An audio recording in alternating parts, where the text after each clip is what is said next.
Aktibong nakibahagi ang Baggao Police Station sa isinagawang serbisyo caravan sa Barangay Santor, Baggao, Cagayan nito lamang ika-19 ng Disyembre taong kasalukuyan.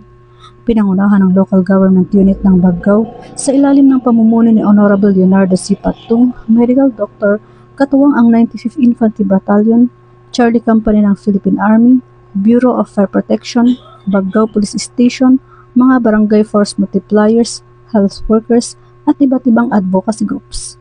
Kabilang sa mga serbisyong ipinagkaloob sa mga residente ang Operation Tuli, pamamahagi ng bigas at damit, pamimigay ng vitamins at mga gamot, gayon din ang libreng dental and medical check-up.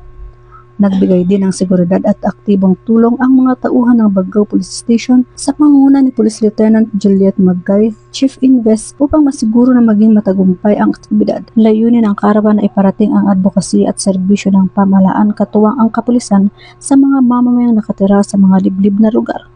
Patuloy na sinusuportahan ng hanay ng pambansang pulisya ang mga programang pangkomunidad na naglalayong maghatid ng serbisyong may malasakit at magpatibay ng ugnayan ng kapulisan at mamamayan tungo sa mapayapa at maunlad na bansa.